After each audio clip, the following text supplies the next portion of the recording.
Olá, estamos de volta com mais um programa Conexão Espírita, uma produção da Sociedade Espírita Casa do Caminho, em Pernambuco.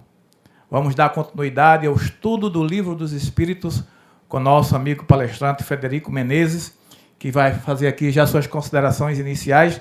Lembrando, antes que o Livro dos Espíritos tem 1019 perguntas. Então, a gente não está indo por página, A gente segue o número de perguntas e hoje a gente volta, Fred, pela pergunta 27, daqui a pouco já te fazendo. Mas faz aí tuas considerações iniciais. Que alegria, Jair, poder voltar aqui, estar mais um programa Conexão Espírita e a gente conversar sobre essa filosofia, essa ciência, essa religiosidade que desperta o Livro dos Espíritos, trazendo para a gente tanta informação, abrindo um leque, um horizonte vastíssimo para a gente. E vamos lá, vamos aproveitar a ocasião e espero que o público possa nos acompanhar nesses programas que a gente tem feito e que a gente vai fazer a respeito dessa obra. Bom, Fred, como eu falei, a gente ficou na pergunta 26 no último programa, ainda do capítulo dos elementos gerais do universo. E aqui, vamos lá para a 27ª pergunta, que diz o seguinte. Então, dois elementos gerais do universo, a matéria e o espírito? Os espíritos confirmam Allan Kardec que sim, existiriam, na verdade, são três elementos. Deus, o Criador, o espírito e a matéria. E eles alertam o codificador um detalhe importante, que poderia acrescentar a essa informação dos três elementos o fluido cósmico universal, que seria matéria elementar primitiva, seria um fluido que seria um tipo de matéria rarefeita. Então, os espíritos benfeitores colocam para Allan Kardec que a definição de que existiriam esses três elementos, a força criadora, Deus, o espírito, o ser imortal criado por ele, o princípio espiritual que vai se desenvolvendo até a plenitude, e a matéria, que o espírito precisa para o seu processo de evolução. Mas essa matéria, ela é, na verdade, uma variação dessa energia primeira, desse fluido cósmico universal. É o que está sintetizado nessa questão 27 do Livro dos Espíritos. Então, assim, a gente pode traduzir de que o fluido cósmico universal é o que dá produção, massa...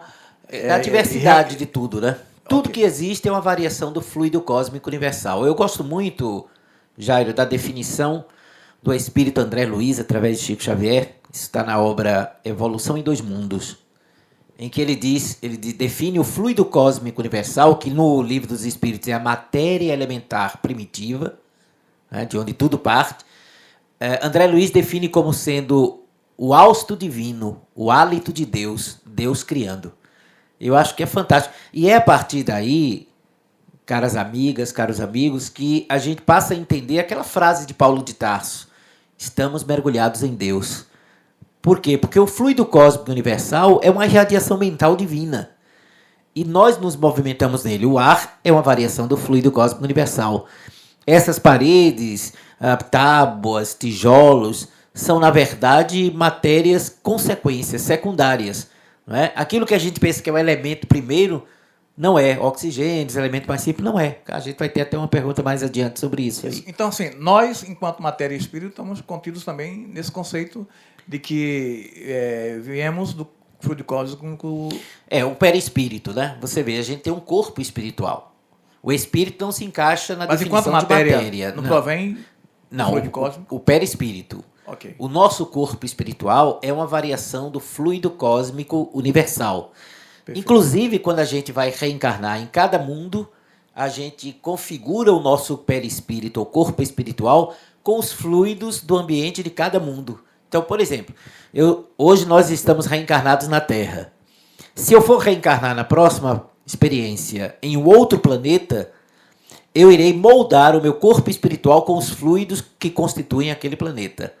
Mas tudo, o próprio corpo espiritual e os outros fluidos são variações deste fluido primeiro, que é a matéria organizadora primitiva da vida. Legal. Essa questão dos vários mundos, vai ter um capítulo especial aí para a gente explorar bem esse assunto aí, Mas aqui, dando continuidade, Fred, ainda na pergunta 27, tem quase que uma subpergunta, podemos falar assim, que ela diz o seguinte: esse fluido será o que designamos pelo nome de eletricidade? A eletricidade já é uma variação do fluido primeiro. A eletricidade, o magnetismo, tudo isso são, na verdade, efeitos secundários do fluido cósmico universal, que toma diversas expressões. Então, quando a gente diz assim, o fluido elétrico seria então o fluido cósmico, não. Ele já é uma variante do fluido cósmico universal, que a gente não consegue precisar em função de que estamos num dos mundos ainda mais atrasados do universo. O nosso processo de evolução ainda é muito acanhado e a gente não consegue definir nem entender algo tão transcendente e ao mesmo tempo tão belo como é o fluido cósmico universal. É dele que parte, por exemplo, o fluido curador. É desse fluido cósmico universal que a gente o movimenta através da oração, através da prece. É por isso que a sua prece, caras amigas, caros amigos que estão nos assistindo, a sua prece chega até quem está precisando. Por quê? Porque ele se movimenta no fluido cósmico universal, que como veículo leva a sua oração, a sua vibração, em direção ao alvo. E ele é extremamente maleável. O fluido cósmico universal é tão maleável que nós imprimimos nele a natureza daquilo que a gente está sentindo, está vibrando, está pensando. Então é extremamente moldável a ação do pensamento. O fluido cósmico universal, até pelo nome universal, ele se aplica e é usado em todo o universo, então. Todo o universo. É a base. Não é algo exclusivo do nosso planeta. Não. Pertence a todo o universo. Todo o universo se movimenta e se distribui, se multiplica e se diversifica a partir desse fluido cósmico universal. Ok, Fred.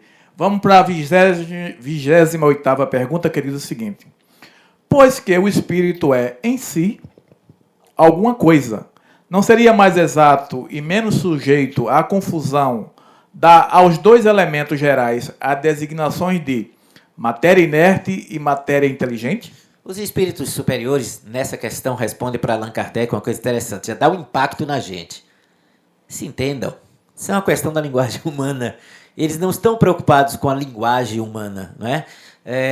A gente querer conceituar, não seria matéria orgânica o espírito imortal, e não seria matéria inorgânica todo o restante da matéria? E eles dizem, isso é uma questão da nomenclatura humana, é uma questão da pobreza da linguagem humana. Reforçando o que eu disse na questão anterior, estamos numa condição tão atrasada espiritualmente que a gente não encontra nem palavra para definir aquilo que está além da gente, muito transcendente. É claro que o espírito é o ser inteligente, o princípio inteligente do universo. E a matéria é o que o espírito utiliza. Mas se você aqui na Terra, para se entender, quiser chamar de, o espírito é uma matéria orgânica transcendental, questão da nomenclatura humana, não é? Você vê que se utiliza tantas definições para uma mesma coisa. Hoje chamamos médium ao espírito ou a qualquer pessoa, mesmo que não seja espírita, que entre em contato com o mundo espiritual. Mas antigamente a mesma função era chamada de quê? Pitonisa, piton, profeta, chamam sensitivo, Videntes. paranormal, vidente, clarividente, para definir coisas que são semelhantes ou são iguais.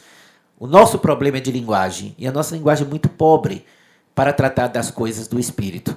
Então é o que as entidades respondem a essa questão que se fez. E será, Kardec levanta, não poderíamos chamar de matéria orgânica e inorgânica? Ele disse, é um problema do entendimento humano.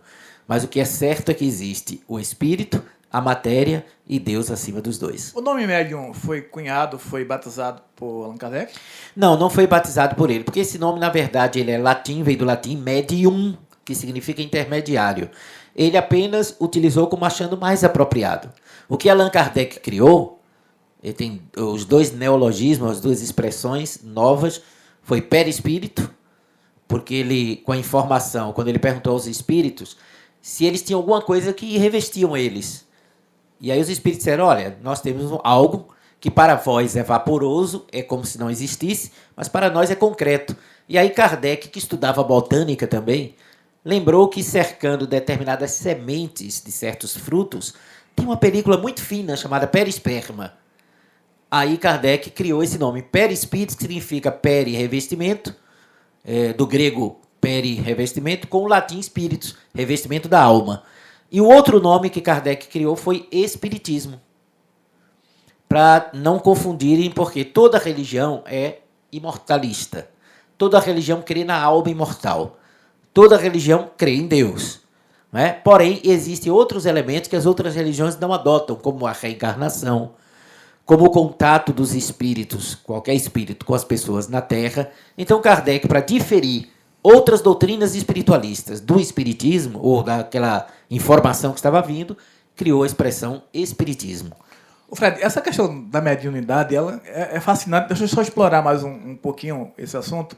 Apesar de que sabemos que tem uma obra exclusiva, né, também dentro da codificação de Allan Kardec, que é o Livro dos Médiuns, que fala melhor e foi um estudo mais aprofundado da mediunidade. Mas eu vi recentemente um podcast, você participou, do Hugo Esteves, e ele relatou um ocorrido que é muito comum em várias pessoas, em várias famílias, de que escutaram, de que viram, de que conversaram com espíritos. Todos nós somos médiums? Talvez o público fique achando estranho. Poxa, você não está falando de elementos primários, matéria, né? E já entraram por meio de unidade. É porque o programa é assim, né? De bate-papo, e aí uma coisa puxa a outra. No próprio Livro dos Espíritos a gente vai falar sobre mediunidade. Mas aí o Jairo faz uma pergunta que muita gente faz essa pergunta no dia a dia. Todos nós somos médiums? Na essência, gente, todo ser humano tem a faculdade mediúnica, em estado latente.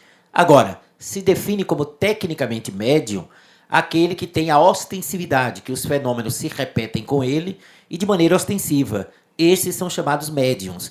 Mesmo aquelas pessoas que dizem assim, eu sou uma pedra, não vejo nada, não escuto nada, não sei de nada, mas essas pessoas trazem essa faculdade com ela, porque pertence ao ser humano.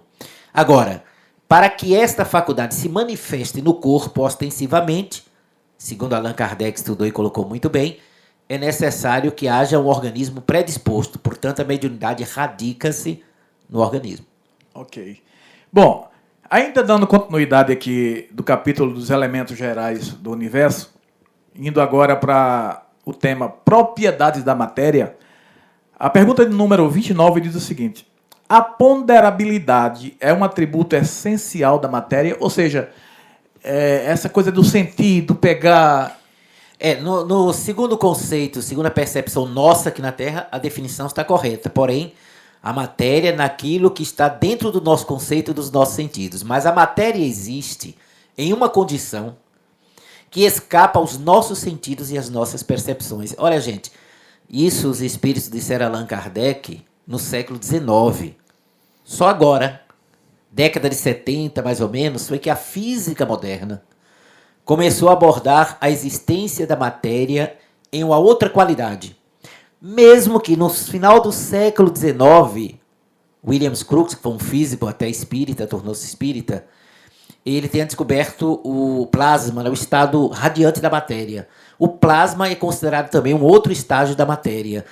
E o prêmio Nobel, há 2 anos atrás, de Física e de Química, foi recebido por 3 pesquisadores ingleses que descobriram mais 3 estágios da matéria, em vibrações diferentes, que os nossos aparelhos não podem detectar de imediato e os nossos sentidos não percebem. Há, inclusive, na astronomia, estudos que eles estão descobrindo, estão caminhando para saber, compreender aquilo que eles chamam de matéria escura, que compõe cerca de 90% a 95% da matéria do universo. Então, segundo o nosso conceito, a matéria como a gente conhece aqui, a ponderabilidade é um dos atributos da matéria. Você pegar nela, você tocá-la e senti-la pelo tato. Porém, na matéria que a gente conhece, mas existe a matéria imponderável, no estágio que escapa a essa capacidade nossa. Nessa questão da imponderabilidade, né, que você se refere, você dá um exemplo que, gente, eu particularmente acho muito interessante, porque está ao alcance de todos nós. Que você fala sobre a movimentação da mão, né? Se a gente colocar a mão para frente e para trás muito bem rápido, tem um momento que ela fica invisível, né? E é fato. Quanto mais veloz vibra a nossa mão, ela vai sumindo a nossa percepção. Porque o nosso cérebro, ele não está preparado para captar imagens que estejam com a vibração muito acima. Então, você faz o teste da loucura, eu chamo teste da loucura. Você fica olhando para a sua mão, ó, você está vendo, né? Vá acelerando. Daqui a pouco você está vendo só um borrão passando na sua frente. Né? Por quê? Porque a velocidade está aumentando. Mas tem outro exemplo também, para quem desejar compreender melhor isso, eu digo assim, para você compreender a imortalidade da alma ou a outra dimensão, vá fazer café. Parece estranho. Bote a água na chaleira, ligue o fogo. Aí vai conversar com o vizinho. Esqueceu que deixou a água na chaleira. 40 minutos depois, meu Deus, esqueci a água no fogo. Corre. Quando você chega lá que levanta a tampa, sai aquele vapor, não é? Mas não tem mais água. A água ficou invisível aos nossos olhos. Mas as mesmas moléculas da água estão naquele ambiente ali. Só que agora, no estado de vibração, que a gente não pode perceber. Mas se você tiver um instrumento de decantação, você pode reverter o processo e trazê-la de volta. E eu digo também que isso aí é conhecer a realidade além da nossa matéria. Agora, se quiser compreender a reencarnação, pegue essa água e bote no freezer. Você vai congelar e ela vai ficar sólida. Assim é reencarnar. O espírito vem para a matéria mais sólida, mais densa. Tudo é matéria no estado de vibração diferenciada. A gente teve um exemplo aqui, pessoal, quando a gente estava aqui se organizando no estúdio com nosso amigo Jaziel da Z-Music, e a gente testando o nosso retorno, e a gente percebeu que, ao falar, o caixa da bateria estava vibrando a sua pele, aquela películazinha da frente. E isso nada mais é do que onda sonora. A gente não está vendo, mas ela está fazendo um efeito ali, né? É um exemplo. Exatamente, dentro dos nossos olhos. Muita gente já lê Nosso Lar, o livro Nosso Lar, lê outras obras que falam de mundo espiritual, e os espíritos dizem que essas cidades espirituais, esses mundos espirituais, são formados por tipos de matéria, só que num estado de vibração diferente da nossa matéria. Mas mesmo assim ainda é um mundo, o mundo fluídico é um mundo material, só que uma matéria rarefeita, delicada, sutil. Na pergunta de número 30, Fred, o Kardec faz aos espíritos a seguinte pergunta. A matéria é formada de um só ou de muitos elementos? Toda matéria ela é oriunda do elemento central, o fluido cósmico universal. Tudo parte da matéria elementar primitiva. E como eu tinha dito numa resposta no começo do nosso programa, aquilo que a gente chama de elemento mais simples, na verdade, não é o primeiro. Muita gente diz assim, define o oxigênio como sendo mais simples, como sendo a primeira forma da matéria, e na verdade não é. O oxigênio já é uma variação dessa matéria elementar primitiva. Então, ela é, na verdade, parte do fluido cósmico universal, que é o primeiro, é a constituição fundamental de toda a matéria. Agora, ganha diversidade. Aí o mundo molecular vai se moldando e vai se transformando a partir, seja da mente divina, seja a partir da intervenção dos seres humanos, através de manipulação química, por exemplo.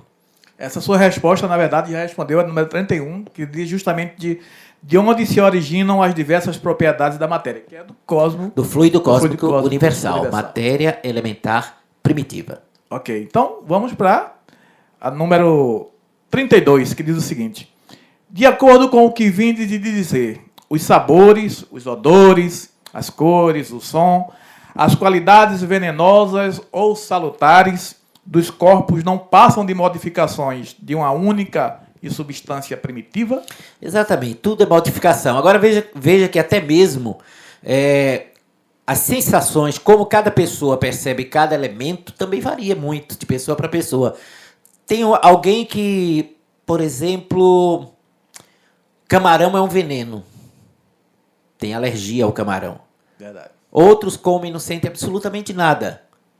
Da mesma forma, você pode modificar um elemento. Quando você tem H2O, você tem algo fundamental para a nossa vida, para a gente matar a sede, para a gente reestruturar e alimentar o nosso organismo.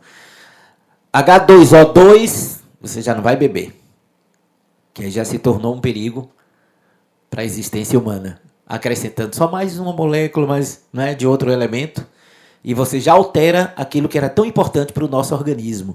Então, observe, Jairo, que isso aí é muito importante. Quando a gente olha a diversidade da vida, nós verificamos que tudo ganha uma percepção diferente a partir de cada ser, de cada indivíduo, de cada pessoa. E a beleza da existência, eu sei que esse assunto é um pouco árido, é uma das partes mais chatas do Livro dos Espíritos para a maioria das pessoas. Para quem gosta da parte científica, ela é ótima. Mas, gente, aproveite para ver essa parte do fluido cósmico universal, a diversidade da matéria, o espírito imortal como sendo uma das mais belas expressões para a gente ver a grandeza de Deus. Eu acho que a gente tem que ler esse capítulo para a gente sentir melhor Deus e a sua inteligência agindo, desde a formatação da primeira energia, da primeira matéria elementar, e daí ao infinito modificando a vida. Ô Fred, tentando fazer uma ponte aí dessa questão mais elementares da natureza, com algo que eu diria até um pouco recente, que foi criado pela ciência, que é a ciência quântica. Que ponte aí, rapidinho, fugindo aí um pouco, mas com a relação muito próxima, o que é a ciência quântica? Que contribuição ela pode nos dar? Essa ciência quântica, né, que o Jairo faz essa indagação, ela está associada à física quântica, que é a física mais moderna. Essa física, ela está associada, a gente pode fazer a ponte com essas informações que a gente está trazendo do Livro dos Espíritos, porque essa física, ela vem comprovando que a matéria densa, essa matéria pesada que a gente toca na parede, que a gente está aqui com a roupa, com o nosso corpo, é uma ilusão dos nossos sentidos. Na verdade, é um estado apenas de vibração das moléculas que dão a impressão de coesão e a sensação do toque. Mas se cessar a coesão, a força de união sobre os átomos nessa matéria, ela se dissolve, mas ela continua existindo. Então a física quântica, ela vem mostrar as várias dimensões da vida material, veio mostrar que existem realidades que nós não alcançamos com o nosso olhar, e é por isso que a gente não vê espíritos. Por que a maioria das pessoas não vê os espíritos? Aqui nesse estúdio, espero que o dono dele não fique assustado, tem presenças espirituais, tem espíritos, mas por que a gente não vê? Né? A não ser que seja vidente. Porque eles estão numa outra frequência vibratória, estão numa outra realidade vibratória. E eles usam um corpo espiritual que é um tipo de matéria, só que a gente não vê. Para a gente não é ponderável. Esse outro corpo espiritual, essas entidades que estão aqui, eles passam por essa parede. Por quê? Porque essa parede aqui do estúdio está vibrando na frequência vibratória suscetível aos nossos sentidos, adequados aos nossos sentidos. Eles estão numa outra realidade de vibração, então eles passam, para eles é como passar numa nuvem. Não tem nenhum empecilho. Agora, olha que coisa interessante, gente. Quando eles chegam no mundo espiritual, na cidade espiritual onde eles vivem, e onde nós vamos viver também quando deixarmos o corpo físico, eles vão viver numa realidade palpável para eles. Eles não vão passar pelas paredes dos lugares lá. Por quê? Porque aqueles locais são locais fluídicos ou semimateriais que têm vibração de acordo com a vibração dos corpos espirituais deles. Então, tudo passa a ser palpável na dimensão que se situa. A física quântica vem desdobrando para a gente essa realidade de dimensões vastíssimas do universo. Que a gente não pode se deter ao conceito de vida apenas aquilo que você pode ver, tocar, pesar, medir. Porque existem muitas forças invisíveis ao nosso olhar e que estão aí cada vez mais sendo descobertos pela sensibilidade e delicadeza dos aparelhos modernos que a ciência vai constituindo. Então, seguindo aí teu raciocínio, a física quântica, ela derruba aquele discurso de que religião e ciência não podem andar juntos. É interessante. A física é a chamada ciência mais materialista que existe. Ela é considerada assim. E é exatamente ela que vem comprovando e vai comprovar a presença dos espíritos. Exatamente porque ela vai penetrando cada vez mais numa realidade imaterial ou desmaterializada para o nosso conceito. A gente tem visto aí, né, vários exemplos da ciência já admitindo muita coisa que, inclusive, está na obra da codificação, está nos livros de André Luiz, né? Exatamente. Que a gente vai ver aí daqui a pouquinho aí sobre ver, né? se tem espaço vazio no universo, né? Voltando aqui à pergunta de número 33, ela diz o seguinte: a mesma matéria elementar é suscetível de experimentar todas as modificações e de adquirir todas as propriedades? Sim, porque exatamente ele tem maleabilidade. Essa maleabilidade é que gera o infinito da criação divina. Quando você para com aquela informação primeira, tudo que existe é uma variação do fluido cósmico universal, aí já, de imediato, já sintetiza essa questão aí. Porque os objetos se modificam, a matéria se modifica a partir das modificações das moléculas. E a modificação é o infinito. A química da Terra sabe disso, porque ele sabe que manipulando determinados elementos, você vai criar novos elementos. Quando você pega a tábua dos elementos, né, que a gente estuda desde o ginásio, né, ou pega o que chamam, desculpe o palavrão que eu vou usar agora aqui, séries, estequiogenética, não é bonito o nome? É um palavrão, né? Significa os elementos químicos que estão, né, muito além do nosso estado de percepção imediata e aqueles que estão abaixo disso aí. Então, tudo isso é apenas modificação desse fluido cósmico universal. Gente, esse tablet aqui tem o Livro dos Espíritos, né? E é interessante que a gente percebe o quanto o Allan Kardec ele foi cuidadoso na formatação dessa obra, porque ele fez essa pergunta, aí logo abaixo tem como se fosse uma subpergunta. Ele não ficou... Ele quis ir além. Aí, no além, Fred, ele perguntou: não parece que esta teoria da razão aos que não admitem na matéria senão duas propriedades essenciais, a força e o movimento, entendendo que todas as demais propriedades não passam de efeitos secundários, que variam conforme a intensidade da força e a direção do movimento? Sim, a matéria ela obedece sim, a esse critério de força e movimento. Só que não se pode esquecer, e aí é fundamental, o Espiritismo é fantástico nesse sentido aí, quais são os elementos que movem a força, o que é que move a força, né? O que é que dá movimento a essa força. Está correta a definição da ciência da Terra. A matéria ela pode ser caracterizada pela ação da força e pelo movimento. Agora, sem colocar o elemento essencial, não se vai entender o que é que promove a força e o que é que dá movimento a ela. É isso que nessa resposta do Livro dos Espíritos a gente vai encontrar perfeitamente delineado.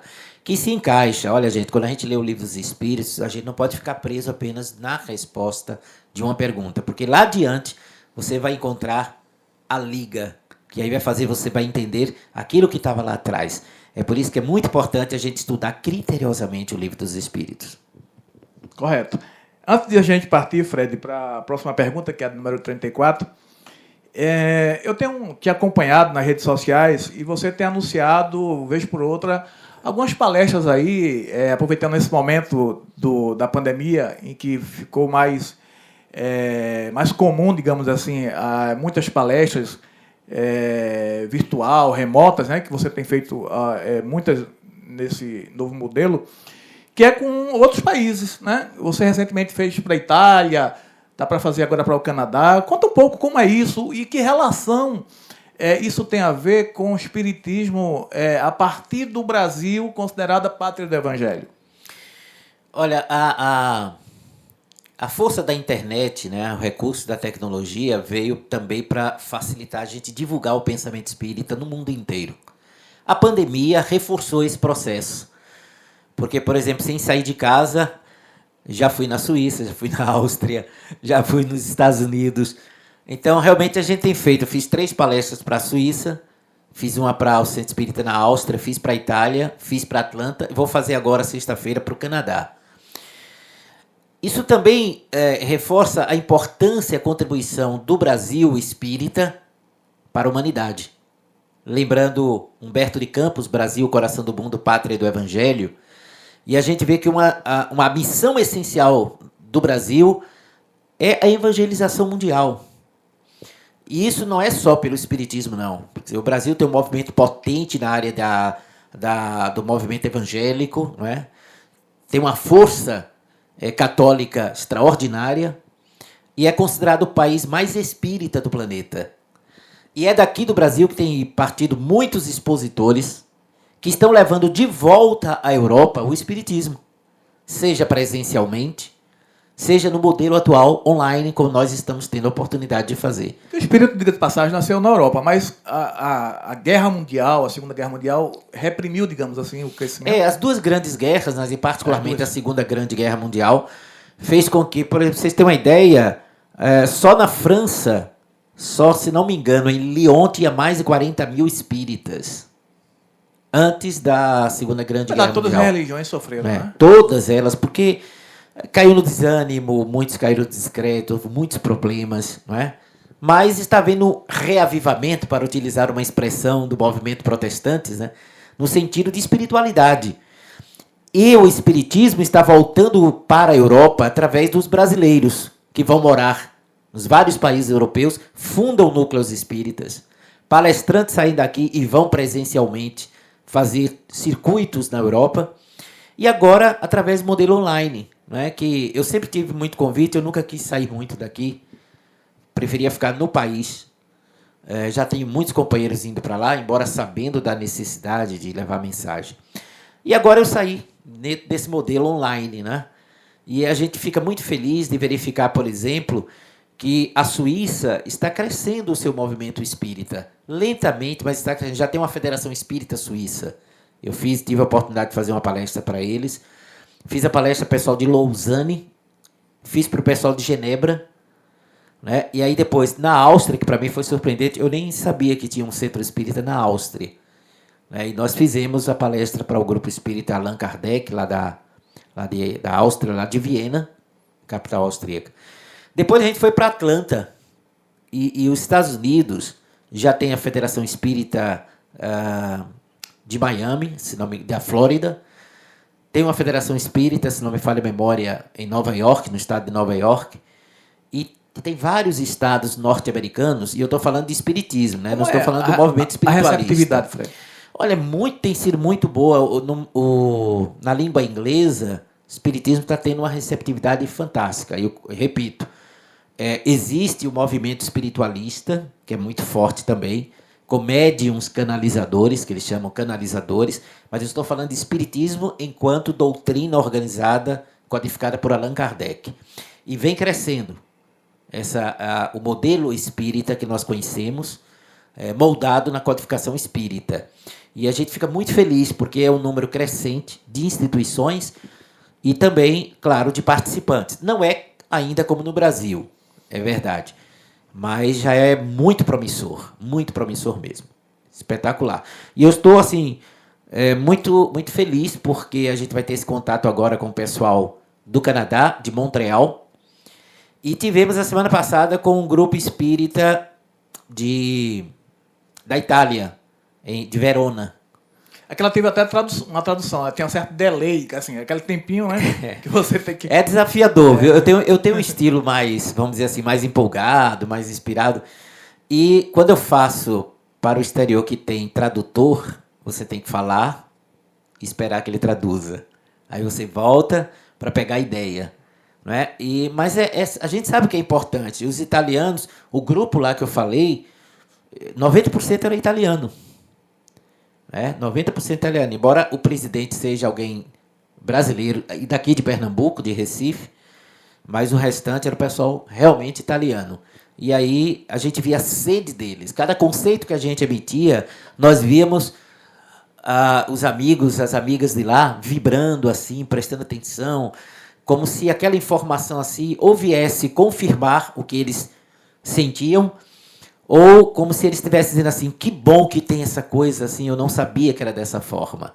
Então é maravilhoso e a gente pretende ampliar essa atividade aí. E pregar o evangelho, né, Fred? Inclusive presencialmente eu acho que me venceram, né? O pessoal fez os convites para ir presencialmente, né, fazer um circuito lá na Suíça com o pessoal. Eu estou pensando em considerar realmente isso aí, para a gente estar lá. Gente, antes de a gente continuar aqui aproveitando mais esse conhecimento magnífico de Fred, eu queria dizer que o nosso canal precisa da tua inscrição. Te inscreve lá, ativa o sininho, ok? A nossa rede social no Instagram é @soesca, com 2 As, ok? E vai lá, adiciona, compartilha, divulga também o nosso canal, ok? Vamos lá para a próxima pergunta, que é a número 34, Fred, que diz o seguinte: as moléculas têm forma determinada? Sim, elas têm forma, né? Agora, só que ela tem multiplicidade de forma. Dependendo do elemento que ela vai constituir, dependendo da matéria que ela vai constituir, ela vai ganhar uma forma diferenciada. Mas ela tem forma. Agora, só que existem formas nas moléculas que nós não podemos ainda alcançar. E na época de Kardec, que essa resposta foi dada, que foi no século XIX, precisamente da década de 50, que Kardec fez a pesquisa, essas indagações de 1854 a 1856, mais ou menos. Ele foi o período que ele fez as perguntas. E na época, até mesmo a forma atômica era uma coisa muito vaga. As moléculas também tinham uma ideia muito vaga. A ciência não tinha os aparelhos que passou a ter no século XX. Então, essa indagação, temos que levar em consideração o contexto do período onde viveu Kardec, né? Que também era um período atomista. Eu quero fazer esse alerta, porque tem gente que pode dizer assim, gente antenado, né? Diz assim, aquela resposta que os espíritos deram a Kardec, assim, do átomo ao arcanjo, que por sua vez já foi átomo. Nós vivemos já no período da física das subpartículas atômicas, mas na época de Kardec não tinha. A menor partícula era o átomo. Depois é que se descobriu as outras partículas que constituíam o átomo. Aí vem quark, top quark, mesons e todas as outras coisas aí. Então, no contexto de Allan Kardec, era o período atomista. Por isso que eles dessem a respostas que para hoje talvez não soa tão moderno, mas soa atualizado para aquela época. Forma de moléculas que hoje a gente já tem aparelhos que conseguem defini-las. Na época de Kardec não existia, por isso que ele disse, vocês não podem alcançar ainda a forma das moléculas. Só lê o livro dos Espíritos nessa resposta que você vai ver. Mas era porque não tinha mesmo, não tinha como saber. Isso viria a posteriori. Bom, vamos agora viajar pelo espaço. A gente vai aqui para o subitem, ainda no mesmo capítulo dos elementos gerais do universo, que é sobre o espaço universal. E na 35ª pergunta ele diz o seguinte, Kardec aos espíritos. O espaço universal é infinito ou limitado? É infinito, porque se ele fosse limitado, depois dele viria o quê? Essa é a indagação. É uma questão filosófica e também científica. Não é? Porque se o espaço tivesse um final, o que é que teria depois dele? Sabe aquela história quando pensava-se que a Terra era um prato? E que se você fosse no mar, chegasse na linha do horizonte, cairia. Terraplanista. Tem gente que está pensando, né? Dia de hoje ainda. Aí depois, quando a gente avançou mais, descobriu-se que a Terra e os mundos eram redondos e que estavam mergulhados nesse oceano de forças. Então o espaço é infinito, porque, primeiro, Deus nunca cessou de criar. É permanente o processo de criação. Hoje, a física mais moderna, a astrofísica, já não fala mais do universo. A gente está usando essa expressão aqui, mas ela já não é mais adequada não, viu, gente? Multiverso é a expressão mais adequada. A gente vive multiversos. São múltiplos universos. Existem teorias, e são teorias, ainda não foram confirmadas, mas teorias muito plausíveis de que o nosso universo, o Big Bang, existe para explicar o nosso universo. Mas que existiriam outros universos. Entra aí também o conceito de universos paralelos e tantas outras coisas mais. Mas o universo, ou os universos, são infinitos. Não existe nada fora da própria natureza. A 36ª pergunta, ela tem uma relação aí direta, e eu acho que você já respondeu em parte, mas você podia achar que deve complementar, que diz o seguinte: o vácuo absoluto existe em alguma parte do espaço universal? Eita, outra coisa maravilhosa que mostra como o espiritismo estava no futuro da humanidade. Século XIX, os espíritos responderam para Kardec: o vazio, como imaginais, não existe. Tudo que existe está preenchido por formas de vida e de matéria. Aí hoje, século XXI, a nossa ciência diz textualmente: existe a energia escura e a matéria escura que nós não vemos. Nossos aparelhos se aperfeiçoaram e a gente já descobriu que existem vapores, energias, pulsações e elementos que a gente não sabia existir no espaço, que a gente pensava que era vago. O microscópio eletrônico e os mais avançados já comprovam vidas infinitamente pequenas em toda parte. Entre mim e você tem um universo, um mundo de vidas se movimentando, microscópicas, que a gente não vê. E que os aparelhos cada vez mais aperfeiçoados foram preenchendo. Então, o suposto vácuo entre mim e você, Jairo, não existe. Existem sim vidas e existem também formas de matéria em dimensões diferentes entre mim e você, como em toda essa parte aqui, em todo lugar. Ou seja, Fred, há uma miopia hoje ainda muito forte que nos impede de ver o que está diante da gente, na verdade. Enquanto a gente pensar que é uma matéria que parece que tem uma alma, segundo as religiões dizem, a gente não vai conseguir compreender essa nossa miopia.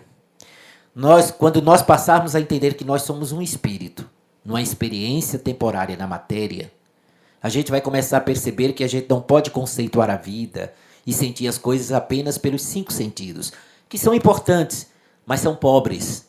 A paranormalidade, a mediunidade, a telepatia, a clarividência, a clareaudiência, todos esses elementos, por exemplo, são frestas que se abrem nos nossos sentidos físicos para que a gente perceba que existe um mundo de energias e de forças, um mundo de inteligência que escapa aos nossos sentidos físicos.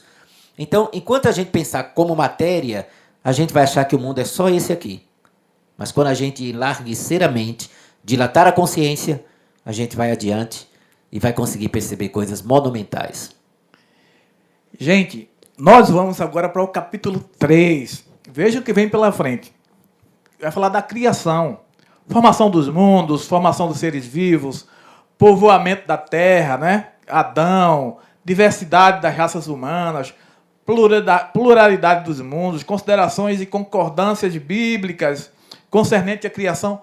É magnífico, né? E aí já vou pegar aqui já pelo menos mais uma para a gente terminar o nosso programa. Que é a 37ª pergunta, já nesse capítulo da formação dos mundos, Fred, que diz o seguinte: o universo foi criado ou existe de toda a eternidade como Deus? Se ele existisse de toda a eternidade, Deus não teria criado. Então, o universo, assim como os mundos, teve o seu momento de criação, que escapa-nos ao entendimento. Não a Terra. A Terra a gente já sabe que há mais ou menos 13 a 14 bilhões de anos atrás, o nosso planeta surgiu, o nosso sistema solar. Porém, o restante da criação, e Deus cria permanentemente, teve o seu momento inicial. O único elemento que não teve início e nem terá fim é Deus. Mas nós que somos espíritos imortais tivemos o início, mas não teremos fim. Deus nos fez para viver para sempre. E como Deus criou o universo? Está na pergunta 38. Muito bem, com todo esse atraso nosso, cheio de mágoa, ressentimento, raiva, ódio, malquerença, paixões dissolventes, materialismo, desonestidade, corrupção, deprimido, com energia para baixo, desejando o mal aos outros, sem investir no amor, na ternura, como a gente quer compreender como Deus criou? Estamos tão longe de Deus, como se fosse um pequenino verme querendo definir um anjo. A gente mal se entende, né, Fred? Então a gente não pode penetrar ainda nessa seara. Mas, obedecendo ao critério do conhecimento espírita que nos diz que pela lei de evolução, à medida que a alma se espiritualiza, à medida que nós progredirmos, nós vamos conhecendo melhor a Deus. Bom, gente, no próximo programa a gente vai explorar mais esse capítulo. A gente vai pedir para a Fred fazer as suas considerações finais e a gente encerra com a música da nossa querida Sevi Nascimento. Fred. Bom, mais uma alegria, né? Mais um prazer, como eu disse no início do programa. Espero que nossas amigas e amigos que nos acompanham, que estão acompanhando o programa Conexão Espírita, permaneça. Como eu disse, a gente tem que ser muito franco, né? Para quem não tem o hábito de tratar de questões mais científicas, essa parte que a gente está vendo do Livro dos Espíritos é um tanto árida. Tanto é que a gente está procurando colocar um pouquinho de água, dar uma aliviada na abordagem para tornar mais palatável para todos nós, que não somos cientistas, não é? Nós não somos cientistas, somos pessoas que estamos investigando, pensando, procurando compreender. E no próximo programa estaremos juntos para tratar sobre toda essa beleza, né? Vamos falar até de Adão e Eva, né? Qual é o conceito espírita sobre essa temática, tá bom? Espero vocês no próximo programa. Que Deus nos abençoe. E te inscreve no nosso canal, hein? Vai lá e compartilha e divulga o Conexão Espírita. Até breve.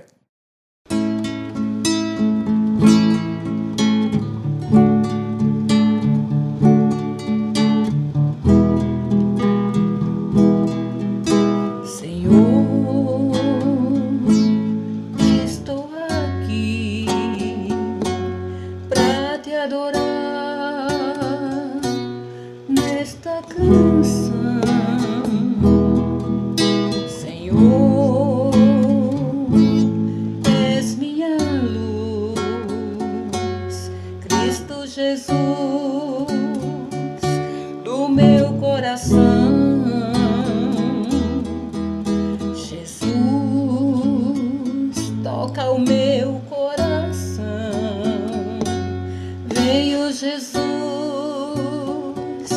segurar minha mão. Eis o caminho, a verdade e a vida. Ninguém vai ao Pai a não ser por Jesus. Venho, Jesus, toca o meu coração. Venho, Jesus, segurar minha mão. És o caminho, a verdade e a vida. Ninguém vai ao Pai a não ser por Jesus. Senhor, estou aqui pra te adorar nesta canção. Senhor, és minha luz. Venho, Jesus, do meu coração.